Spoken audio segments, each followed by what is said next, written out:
Om Swastiastu, selamat siang sahabat setia RPKB dan warga Bangli tercinta dimanapun Anda berada ya. Senang sekali pada kesempatan siang hari ini nih hadir kembali menemani Anda semuanya ya sahabat setia, tentunya di ajangnya Healing in Bangli. Nah sahabat setia, di hari ini ya sahabat setia, tepatnya di hari Rabu ya sahabat setia, di hari Rabu 11 September 2023 ini yang menemani Anda dan juga bakal menghibur Anda lewat tembang-tembang pop Indonesia pilihan koleksi 102,4 RPKB Bali untuk Anda semuanya sampai jam 2 siang nanti gitu ya. Dan sahabat setia RPKB FM Bangli tetap saja di 102,4 RPKB FM dan masih di kawasan kantor Bupati Bangli, Jalan Brigjen Ngurah Rai nomor 30 Bangli, Bali. Ya sahabat setia RPKB dan warga Bangli tercinta, itulah dua buah tembang cantik ya sudah dihadirkan untuk Anda semuanya. Dan tentunya sudah menghibur Anda di kesempatan siang hari ini. Dan cerah cetar ya sahabat setia di siang hari ini. Mudah-mudahan suasana hati Anda juga bagus ya, mood Anda bagus gitu ya, semangat Anda juga semakin membara ya. Dan sahabat setia RPKB dan warga Bangli tercinta, terima kasih banyak yang sudah stay tune di 102,4 RPKB FM Bali yang mungkin sudah dari pagi ya sampai saat ini masih tetap setia. Hari ini juga sahabat setia ada yang spesial ya, karena hari ini kita akan berinteraksi bersama RSU Bangli sahabat setia. Dan yang Anda sudah ikutan gitu ya, mungkin Anda ingin bertanya-tanya seputaran kesehatan mata, silahkan ya di 087766861024. Baiklah sahabat setia RPKB FM Bangli, langsung aja kita akan berkenalan dulu ya bersama narasumber kita di siang hari ini yang sudah hadir di studio. Selamat siang dokter. Selamat siang. Iya dok, apa kabar dok? Ya gini-gini aja ya? Sehat ya. Iya dok, silakan perkenalan dulu dok dengan pendengar RPKB FM Bangli. Oke, selamat siang pendengar RPKB Kabupaten Bangli. Saya Dr. Beni, dokter mata di Rumah Sakit Umum Daerah Bangli. Iya. Ya. Nah dok, asalnya dari Bangli dok? Asal saya dari Gianyar, tinggal di Denpasar, kerja di Bangli. Wow. Melanglang buana ya dok ya. Oke dok, topik kita hari ini adalah sayangi dan lindungi mata Anda di tempat kerja gitu ya dok ya. Penting ya. Memang ya dok ya. Oke dok, tapi sebelumnya nih dok, apa saja sih yang boleh dibilang bahwa itu penyakit mata dok? Silakan dok. Kalau sesuai topik ya kali ini, kalau dibilang penyakit mata sih banyak ya. Cuman kalau yang khusus ke tempat kerja, jadi ada beberapa macam sih. Yang lebih relevan di tempat kerja dok. Spesifik ya. Ada mungkin kalau tempat kerjanya di dalam ruangan, kayak pegawai kantor tuh beda. Atau yang kerjanya jadi tukang atau yang di luar itu juga beda ya. Jadi ternyata sih kayak karena penyakit kalau yang pegawai kantoran tuh karena melihat layar, gadget dan sebagainya. Itu kalau yang kerja di luar itu biasanya ada kayak trauma mata ya, jadi kena benturan dan sebagainya. Iya. Nah menarik sekali dok, ini pastinya banyak masyarakat, khususnya masyarakat yang pekerja kantoran gitu, penasaran gitu ya dok ya dengan topik kita hari ini, yaitu sayangi dan lindungi mata Anda di tempat kerja ya. Nah seperti apakah cara kita melindungi mata kita di tempat kerja nih dok? Ya kalau cara melindungi, jadi kalau yang di tempat kerja kita kantoran dengan kerja di depan layar, komputer, laptop ataupun di gadget itu, otomatis itu kita harus sadar sendiri sih ya. Jadi ada sih sebenarnya dari Kemenkes itu punya aturan kayak Rule 2020. Jadi selama berapa lama kita 20 menit melihat layar, habis itu istirahatnya 20 detik dengan melihat 20 feet itu 6 meter, jadi melihat jauh, jangan melihat dekat aja. Itu sebenarnya untuk tetap menjaga kesehatan mata kita bagi para pekerja yang biasanya kerja dalam ruangan di kantor dengan melihat layar atau screen time-nya tinggi ya. Nah bagi yang di luar kayak bagi pekerja di bengkel dan sebagainya ataupun tukang, itu wajib, jadi menurut K3 itu menurut pakai eye protection atau kacamata pelindung sesuai dengan pekerjaan yang dilakukan ya. Nah, itu yang untuk mencegah ya. Oke. Nah, apalagi apabila pencegahan dengan mungkin memakai kacamata seperti itu, Dok, ini tidak dilakukan, berbahaya nggak sih, Dok, bagi para pekerja yang mungkin tidak memakai pelindung pada saat di depan layar nih, Dok? Otomatis sih kalau misalnya risiko tuh ada ya. Kalau dibilang berbahaya ya tergantung dengan apa yang dilakukan, pekerjaan apa yang dilakukan. Yang paling sering itu adalah kalau misalnya yang di bengkel ya, tukang las paling sering jadi pasien mata tuh. Satu, dia bawa mesin grinder, dia kena serpihan grinder, ataupun yang parah ya grindernya kena mata. Grinder tuh dia pisaunya tuh ya. Saya pernah dapat pasien yang pisaunya tuh kena mata, jadi ya matanya ya udah nggak selamat. Yang kedua adalah sinar las. Ya, itu paling sering. Jadi istilahnya kalau kita di dokter mata tuh ada welder eye. Jadi welder tuh tukang las. Jadi penyakit mata tukang las. Iya. Ini khusus ya, Dok? Ya, ada spesifik. Keren sekali ya. Jadi dia nggak pakai kacamata pelindung kaca hitam tuh. Awalnya biasa, malamnya akan sakit ya. Iya. Dan paling sering itu dah kalau yang awam tuh lah yang nontonnya yang sakit itu. Karena nggak pakai pelindung, tukang laser pakai pelindung dia ngerti, yang nontonnya yang sakit itu. Jadi itu bisa. Itu karena radiasi sinar yang lumayan cahaya ekstrim ya, cahaya api itu ya, Dok ya. Bukan api sih dia. Kalau sinar las itu kan memang kayak sinar radiasi ya. Jadi itu kalau kita bilang tuh jadi kayak traumatic foto elektrik istilahnya ya. Itu. Terus yang kedua adalah yang mekanik atau benda asing, grinder dan las. Kemudian yang sering itulah kena cairan. Cairan tuh bisa, kalau yang kita tenaga medis di rumah sakit juga ada cairannya berbahaya. Kemudian yang biasanya tukang bersih itu ya, tukang anggaplah kita perawatan fasilitas kayak cleaning service tuh pakai cairan-cairan pembersih. Nah, itu yang biasa itu risiko. Itu berpengaruh juga ya, Dok? Ya, itu salah satu dengan kategori dia itulah trauma kimia. Iya, walaupun mata kita tidak kontak langsung gitu ya, artinya dalam artian tidak tersentuh langsung oleh obat cairan-cairan tersebut ya, Dok ya? Jadi kalau pengalaman saya ada dua tipe. Jadi satu yang kontak memang kena cairan. Cairan itu bisa asam atau basa. Yang bahaya sih basa, kontak langsung. Yang kedua tuh kadang malah kayak uap gitu loh. Nggak, itu kan menghasilkan gas yang sebenarnya juga berbahaya. Mata juga ya, jadi, Dok ya? kalau yang kena basa itu biasanya kalau ya pengalaman kita praktek tuh itu sangat sulit sih. Biasanya kalau kena basa banyak dan tidak segera dibersihkan ya biasanya korban salah satu matanya ya. Itu trauma kimia. Jadi mekanik itu kena grinder, kena sinar, kena kimia. Itu yang di luar.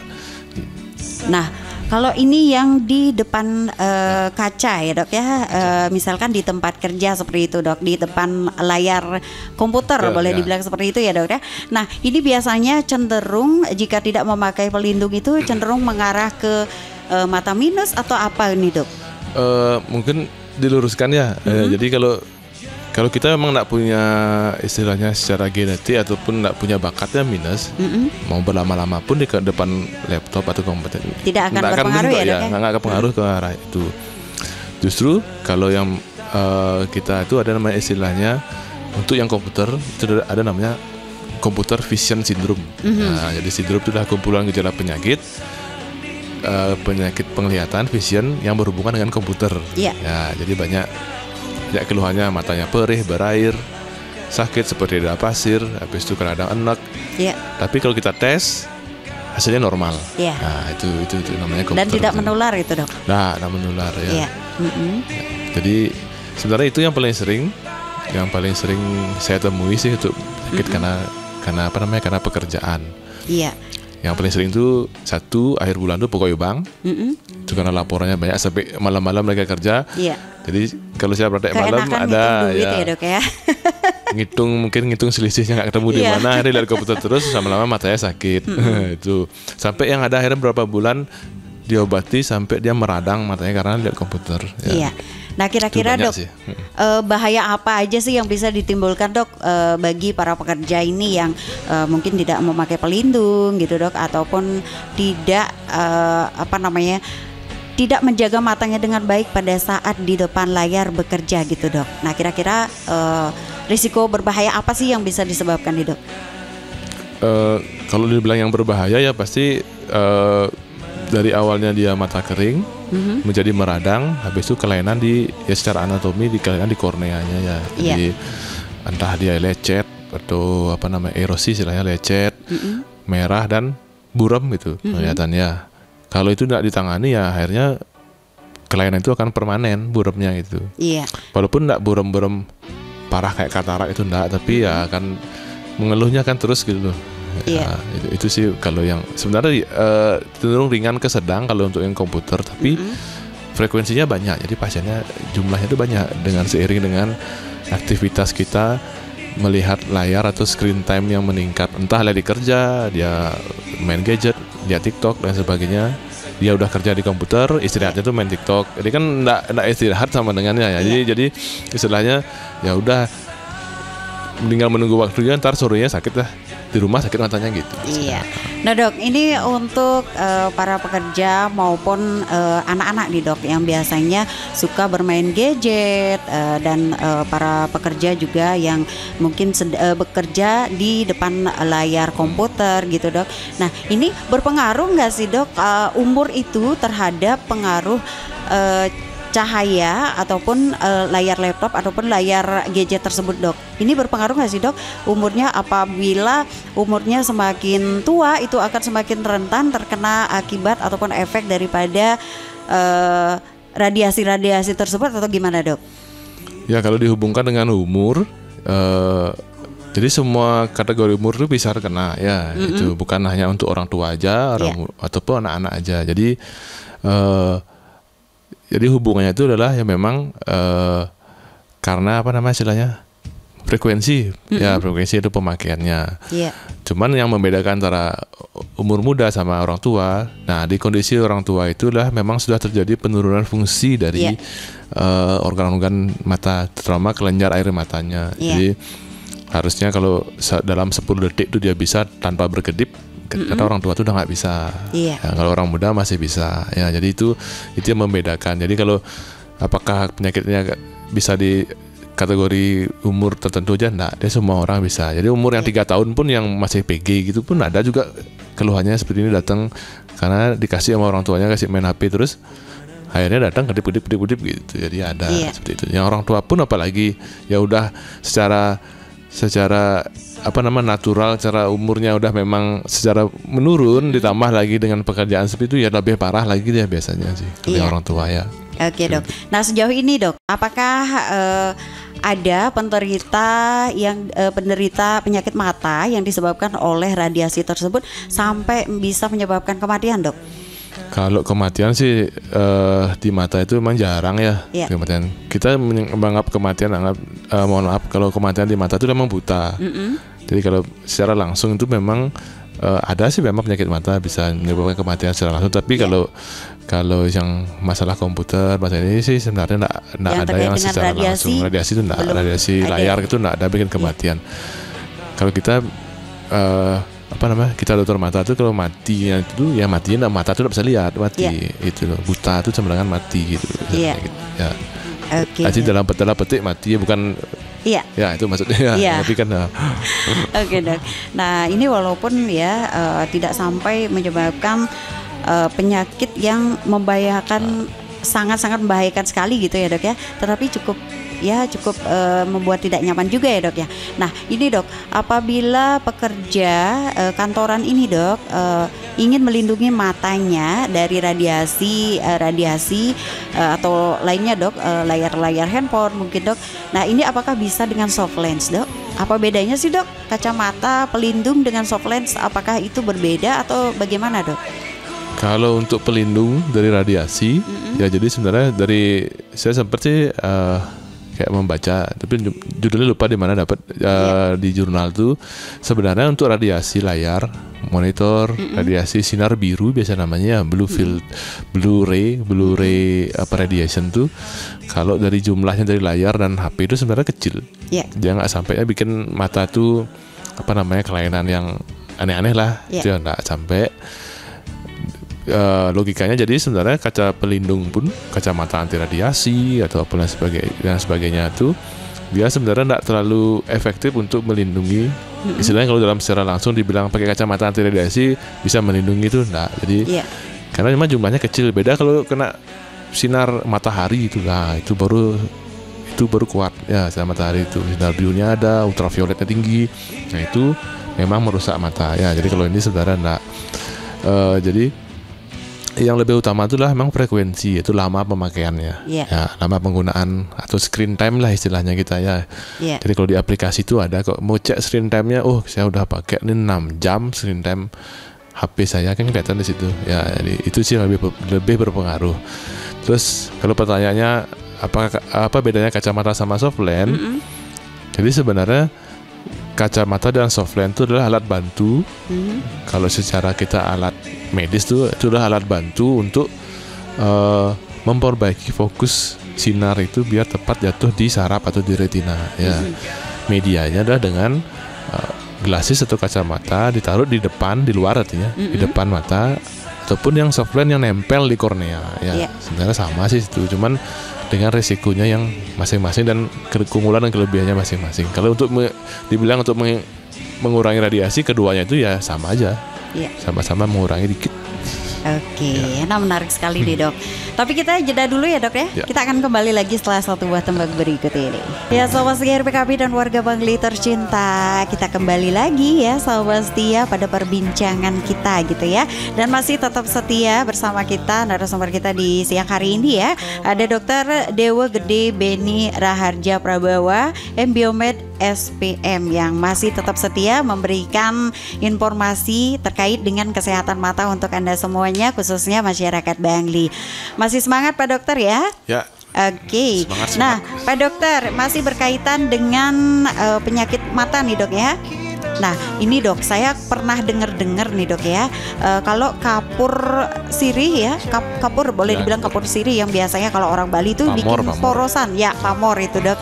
Nah itu katanya berbahaya bagi mata, apakah itu benar dok? Ya, jadi benar sih info yang didengar. Jadi kapur secara umum itu atau kapur sirih lah itu yang biasa kita pakai, itu memang kalau kena mata dia akan bersifat menjadi kimia yang sifatnya itulah basa. Jadi mungkin saya lupa rumus kimianya, dari Ca karbonat jadi bikarbonat, yang akhirnya kalau dia kena air itu akan menjadi larutan yang basa yang sedang lah sampai kuat. Nah jika itu kena ke mata, itu akan bereaksi ke jaringan mata, jadi akan terus menerus sampai menusuk ke dalam mata. Jadi paling sering sih memang risiko untuk jadi kebutaan itu tinggi sekali dengan cairan yang basah seperti itu. Jadi kapur tulis, ataupun kalau biasanya berbahan kapur itu adalah kayak semen kayak itu ya, mirip ya itu dah. Jadi itu salah satu zat atau bahan yang berbahaya jika mengenai mata gitu ya. Iya. Nah itu bahayanya itu dok, lebih tingkat bahayanya itu lebih tinggi apabila itu tercampur dengan air biasa atau ketika dia tercampur dengan air mata dok? Ya logikanya ya kalau kena mata kan ada air mata di situ ya jadi sama aja sebenarnya udah. Jadi kalau kapur kering atau semen kering ya kalau dia dipegang ya nggak apa-apa, kan sebenarnya kena kulit tuh ya palingan kalau yang sensitif dia akan meradang atau melepuh tangannya. Tapi kalau kena mata, nah itu udah bereaksi di situ. Ya reaksi itu sama dengan kalau istilah kita itu adalah persabunan ya kalau bahasa Indonesia itu saponifikasi. Jadi dia akan terus bergerak ke dalam jaringan tuh. Jadi mengobatinya itu agak sulit sekali ya. Beda dengan asam. Kalau asam itu contohnya kayak air aki, itu asam namanya. Jadi kalau kena jaringan itu kayak membakar aja. Ya udah membakar, besok dicuci bersih dia. Tapi kalau yang basah itu enggak. Ya itu jeleknya dia. Itu yang bisa membuat bisa permanen ya dok ya? Ya tembus ke mata. Dan kalau mungkin pendengar bagian mata itu tahu, bagian hitam mata itu adalah korneanya itu. Nah kalau kena kapur yang warna putih itu, kornea itu jadi putih dia dulu gitu maksudnya. Dia bisa mempenetrasi ke jaringannya. Ya itu mungkin perlu diperhatikan untuk bahan-bahan seperti itu. Sangat berbahaya ya dok ya. Sekali, ya. Dan sepele sekali ya dok ya. Ya karena bahan yang sering kita jumpai di rumah. Iya. Ya. Biasanya itu dipakai kalau di Bali itu biasanya porosan ya dok ya. Nah barangkali ada masyarakat yang terutama bagi ibu-ibu ataupun ya para nenek mungkin ya membuat porosan gitu yang sambil mengajak cucunya gitu ya biar berhati-hati ya dok ya, karena tidak tanggung-tanggung apabila mata anak ataupun mata gitu ya, mata manusia terkena kapur akan bisa menyebabkan kebutaan yang permanen ya dok? Ya, permanen. Oke. Nah dok, untuk penyakit mata tersebut dok, untuk menghindari kita ya jauh dari penyakit mata nih dok, yang walaupun itu disebabkan oleh layar kaca dan lain sebagainya, layar radiasi gitulah dok ya. Nah, apakah ada makanan-makanan tertentu dok untuk mencegah kita terkena radiasi tersebut dok, ataupun meminimalkan gitu dok terkena penyakit mata apabila kita bekerja di depan layar komputer mungkin dok? Oke, jadi kalau makanan untuk mencegah, jadi sebenarnya nggak nyambung jadi ya. Jadi kan kalau kita misalnya berbicara tentang radiasi itu kan adalah direct ya. Radiasi kan kalau sifatnya kita sifat dari suatu energi. Radiasi itu kan tanpa udara pun sebenarnya bisa lewat ya kan. Nah, jadi kalau makanan untuk mencegah itu kalau tidak saya mungkin nggak ada ya, jadi nggak ada makanan. Kecuali kesehatan mata yang memang bawaan atau gimana ya dok? Kalau untuk makanan itu ada sih sebenarnya vitamin ataupun zat-zat atau nutrien untuk mata. Biasanya itu baik atau bagus untuk di saraf mata atau di fungsi penglihatan, kayak vitamin A itu untuk istilahnya di sel-sel untuk melihat tuh. Jadi kalau kita kekurangan vitamin A kan ada penyakitnya namanya xerophthalmia. Jadi itu memang karena kekurangan vitamin A, itu lain. Jadi kalau itu ada yang kayak beta karotin, antioksidan dan sebagainya itu baik ya untuk menetralisir kadang oksidan-oksidan yang terbentuk karena radiasi. Kadang karena radiasi kalau sinar monitor sih enggak, radiasi ultraviolet kalau matahari ya. Itu untuk mencegah ya istilahnya katarak yang di kemudian hari. Itu kan berapa tahun lagi baru muncul seperti itu ya. Jadi kalau untuk yang kalau untuk yang monitor tuh dikasih vitamin kayak gitu tuh biasanya bukan untuk mencegah dia. Ya, jadi kaca pelindung ataupun mengurangi intensitas, istirahat yang cukup itu lebih bermanfaat ya, dibanding makan wortel 1 karung gitu misalnya. Oke dok. Nah dok, untuk pemeriksaan mata nih dok, nah biasanya itu seharusnya berapa bulan sekali atau berapa minggu sekali sih dok itu pemeriksaan mata? Perlu nggak sih dok bagi masyarakat untuk memeriksakan matanya walaupun nggak ada keluhan gitu dok? Ya, jadi kalau mata normal sebenarnya ya kita secara reguler mungkin nggak ada aturan khusus untuk kontrolnya atau pemeriksaan mata. Tapi pemeriksaan rutin itu perlu jika mungkin kalau yang punya kelainan refraksi kayak mata min, miopia atau mata plus itu setahun sekali itu biasa dicek ya. Apabila nanti ada perubahan yang signifikan biar bisa dikoreksi atau diperbaiki kacamatanya. Itu yang kalau punya kacamata ya setahun sekali biasanya cek. Habis itu kalau yang sudah berumur 40 tahun ke atas yang matanya udah nggak bisa baca huruf kecil-kecil, itu biasanya setiap 2 tahun sekali itu memang akan ganti kacamata. Ya. Terus yang berikutnya mungkin yang punya kencing manis dan sebagainya. Nah itu memang ada aturannya regulernya kapan cek mata tergantung keparahan kencing manisnya. Ya itu karena progresif ya. Nah, itu berpengaruh ke mata juga ya dok ya? Ya itu banyak pengaruh. Itu yang reguler. Tapi kalau normal sebenarnya sih nggak ada keharusan untuk periksa mata. Tapi kalau sempat mungkin bisa dicek satu-satu ya. Tutup mata kanan dulu, lihat tutup mata kiri. Oh normal. Karena kadang kita persepsi kalau pakai 2 mata kan bisa lihat, tapi kalau tutup satu ternyata satu nggak bisa lihat. Itu sering terjadi. Nah mungkin di rumah sih bisa dicek. Oh, dulu bisa baca huruf tuh cek ke kanan, cek ke mata kiri, cek kedua mata. Oh bisa. Itu sih simpel sih ya. Oke dok. Nah ini terkait dengan glaukoma nih dok. Nah ini beda nggak sih dok? Beda ya dok ya? glaukoma. Nah ini biasanya bisa disebabkan oleh paparan sinar atau bagaimana nih dok? Saya dengar-dengar juga kalau misalnya glaukoma itu letaknya di mata penyakitnya dok. Ya mungkin kalau bicara dengan glaukoma, ya mungkin di luar topik yang biasa di topik kita di tempat kerja. Jadi glaukoma memang suatu kelainan saraf mata ya, saraf mata. Kemudian ditandai dengan penipisan saraf di mata dan berkurangnya lapangan penglihatan. Lapangan penglihatan itu berarti kita tuh kayak melihat di terowongan dulu, tutup terowongan dulu kayak gitu dah. Jadi pinggir-pinggirnya gelap. Jadi kalau jalan tuh suka tendang-tendang pinggir-pinggir pintu, ada tempat sampah tuh kita tendang, ataupun kalau naik motor tuh lihat lampu merah bisa, tapi samping-samping itu bisa nggak kelihatan. Itu kayak gitu dah glaukoma ya. Iya. Oke, berarti itu nggak ada pengaruhnya sebenarnya sama mungkin cahaya radiasi gitu ya dok ya? Radiasi nggak ada, secara langsung itu nggak ada. Kecuali memang punya penyakit mata, akhirnya kena radiasi itu jadi meradang, langsung memicu glaukoma. Mungkinnya secara tidak langsung itu bisa saja terjadi, tapi kalau secara langsung itu sih kayaknya enggak ya. Enggak ya dok ya. Oke dok. Nah lumayan juga ya dok ya. Artinya kita jangan menyepelekan sedikit pun gitu ya apabila ada sesuatu pada mata kita ya dok ya. Nah ini dok tanda-tanda apabila orang ataupun ada mungkin masyarakat pekerja kantoran yang sudah mulai terkena penyakit mata karena radiasi itu, ciri-cirinya seperti apa dok? Apakah pusing, berkunang-kunang seperti itu? Itu dok? Ya untuk gejala ciri-ciri paling pertama itu adalah mata perih itu. Ya mata perih disebabkan karena mata kering. Ya. Habis itu berair. Jadi sebenarnya paradoks ya, dibilang mata kering tapi berair gitu. Ya. Jadi logikanya sebenarnya pada saat kita melihat layar monitor, komputer, laptop ataupun HP, coba lihat teman sebelahnya apakah dia berkedip apa enggak. Gitu loh. Nah, karena dengan melihat kita fokus ke layar, jadi otomatis refleks kedip kita itu kan berkurang. Iya.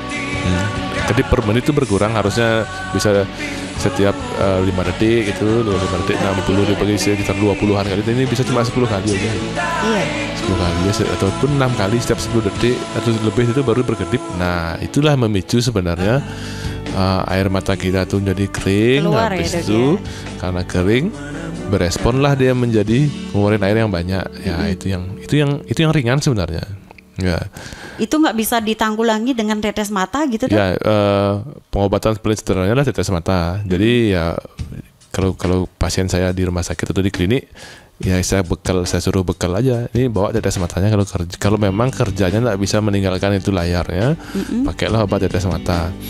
Tapi tetap sih anjuran dari Kementerian Kesehatan itu tentang rule 20 itu ya 20 menit. Jadi maksimal melihat layar itu 20 menit. Habis itu istirahatnya cuma 20 detik aja. Yeah. Dengan melihat 20 feet. Jadi melihat keluar ke jendela. Jadi misalnya kalau Mbak ini kan jadi penyiar di sini, 20 menit lihat layar, pas jeda lagu, lihatlah keluar ke jendela itu ke halaman kantor bupati, lihat kan bagus tuh view-nya. Nah, seperti itulah simpel istirahatnya sebenarnya. Ya, refresh, kedip-kedip. Habis itu kedipin keras, nanti keluar air mata. Air mata yang kita rangsang sendiri keluar air matanya, nanti habis itu udah dibasahin matanya, otomatis nanti kayak kalau kita kering itu kan mulai radang-radang itu akan hanyut lah, itu dibersihin dengan air mata kita sendiri. Ya, itu paling simpel ya. Oke. Nah tak terasa juga ya dok, waktu kita ternyata sudah menunjukkan pukul 1 siang nih. Nah sebelum kita closing nih dok, mungkin ada yang mau disampaikan kepada masyarakat nih dok untuk mengurangi khususnya bagi para pekerja kantoran nih dok, mengurangi permasalahan mata pada pekerja kantoran nih dok. Silakan dok. Ya, jadi untuk para pendengar sekalian, jadi kita kerja itu sebenarnya untuk mata itu sebenarnya ada risiko juga. Jadi kita harus diperhatikan bagi yang bekerja di dalam ruangan dari kantor yang pakai media komputer, laptop ataupun pakai gadget, itu diperhatikan mengenai screen time atau lama penggunaan dan istirahat yang cukup untuk mencegah keluhan atau kelainan di mata akibat dari penggunaan itu terlalu lama. Terus bagi para pekerja di luar atau outdoor, ataupun yang kerja di tukang atau bengkel, kerja bangunan dan sebagainya, tetap gunakan prinsip keselamatan kerja. Gunakanlah kacamata pelindung yang sesuai, karena kacamata pelindung itu didesain memang untuk mengurangi impact dari benturan atau apapun atau cairan kimia yang terjadi yang terkena, untuk tidak langsung terkena mata. Jadi, dan apabila saat kerja kita terkena itu cairan atau lain sebagainya, segera dicuci di tempat dengan sebersih-bersihnya. Setelah itu datang ke rumah sakit untuk memeriksakan apakah ada kelainan lanjut apa tidak. Mungkin itu. Iya. Terima kasih banyak Pak Dokter ya sudah memberikan informasi nih terkait dengan kesehatan mata ya, terutama bagi para ibu-ibu atau para bapak-bapak ya maupun remaja yang kebanyakan aktivitasnya di depan layar laptop ataupun layar komputer dan juga gadget ya Dok ya. Baiklah, terima kasih sekali lagi Pak Dokter karena sudah berkenan hadir ya di studio kita. Dan baiklah Sobat Setia PKB FM Bali, itulah tadi bincang-bincang saya bersama Bapak Dokter Dewa Gede Beni Raharja Prabawa, M.Biomed SPM, yang sudah memberikan informasi ya banyak dan panjang lebar tadi ya sudah disampaikan terkait dengan kesehatan mata yang disebabkan oleh radiasi ya Sobat Setia. Dan mudah-mudahan bermanfaat untuk Anda semua, terutama para pekerja yang kebanyakan beraktivitas di depan layar komputer, laptop maupun di depan gadget. Baiklah Sobat Setia PKB FM Bali, tetap stay tune di 102,4 RPKB FM Bali karena dia masih bersama Anda sampai di jam 2 siang nanti.